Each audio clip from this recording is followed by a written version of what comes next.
Hey, what's going on, everybody? It's the CD guy, Johnny Z here. Thank you so much for tuning back into the channel. Big news out of the Iron Maiden camp today announcing the 2025 to 2026 Run for Your Lives World Tour.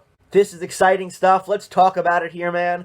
Kicking things off with the official statement by the band. They said on their social media, and I quote, "The Run for Your Lives World Tour will kick off on May 27th next year in Budapest, followed by a 27-stadium festival and arena show around Europe. The tour marks 50 years since Steve Harris formed the band in late 1975, and to celebrate this, Maiden fans are promised a very special set list spanning the entire 9 studio albums from Iron Maiden through Fear of the Dark, with the band's most elaborate and spectacular show ever.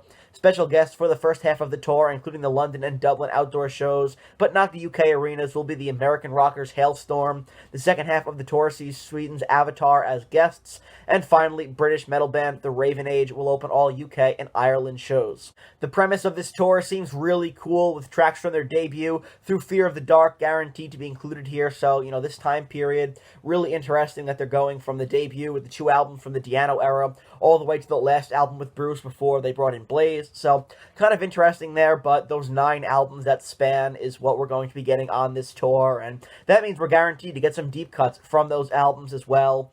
As for what I'm looking for in terms of, my setlist expectations for this tour, I'd love to see the inclusion of tracks like Phantom of the Opera. They already teased that song on their socials. Only the Good Die Young from Seventh Son of a Seventh Son. Steve Harris has said he'd love to play that live at some point, and they still have never done it. And then, of course, Rime of the Ancient Mariner as well, a classic, right, an epic, and one that Bruce has said he wants to bring back into the Maiden set list. So I'll be doing an entire upload of setlist predictions in a couple days for this tour, but one thing to keep in mind too when it comes to expectations setlist wise is, which songs Nicko can and can't play at this point. I mean, obviously you don't want to put a setlist together that's going to kill Nicko every night, and so that's one thing to keep in mind as well. But I think it's safe to say that we'll be getting at least one song from each album in that span here from their debut through Fear of the Dark, which also means we're probably not getting any semi-recent live staples, and by semi-recent, I mean anything outside of that period just for the sake of this conversation. So probably no Sign of the Cross, probably no Blood Brothers, and I think it's about time we give the writing on the wall a rest as well. And I'm okay with that. One thing about this tour and what the Future Past tour accomplished as well is that Maiden are giving the fans more variety in their set list and doing tracks that they have not played live in years. I think that's really cool, and as long as they don't end up playing Weekend Warrior, this stuff is fine by me. So the band have not announced any North American dates yet, only stuff in the UK, but you can imagine once they announce the North American dates, I will be there.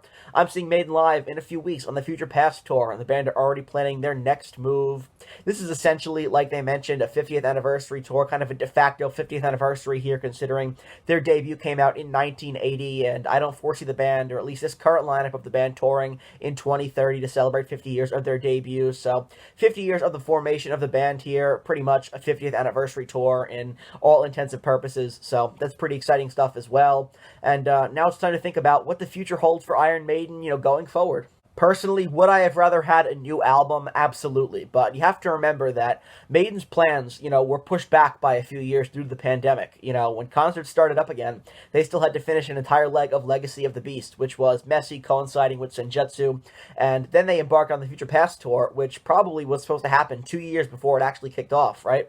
But the band are always, a step ahead, and so this has probably been in the works for a long time. As for what the future holds for Iron Maiden, it's anybody's guess, right? But my prediction is this tour probably wraps in 2026, barring any unforeseen circumstances, and then we'll get one more record from them, and then they'll call it a career by 2028. So, I mean, that's just, I think, a fair timeline of events for what could go down over the next 4 or 5 years, in Iron Maiden history here. But I'd love it if they just kept going and continuing, but nothing lasts forever, and so I do think that things are starting to wind down here with this tour from, 25 to 26, and then maybe one more album. But again, that's just my prediction personally, and I hope they keep going, but we'll see. So that wraps up this video here. Wanted to share my thoughts real quick on the Iron Maiden Run for Your Lives World Tour. Really cool announcement. Cannot wait to see, what the set list is. Obviously going to have to wait until 2025, but I'll be making a set list prediction video of my own in the next few days. Wanted to share my thoughts here because, of course, if you follow the channel, you know Iron Maiden are my favorite band, and this is some pretty cool,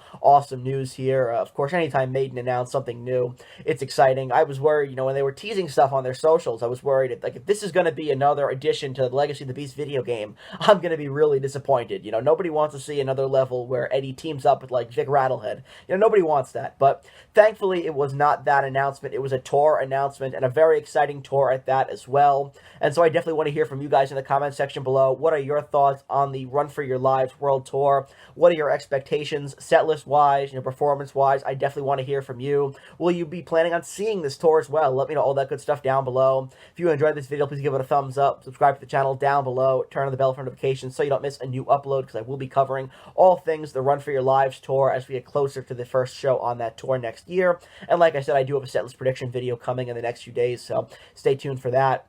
And until next time, it's the CD guy, Johnny Z, signing off. Take care, everybody.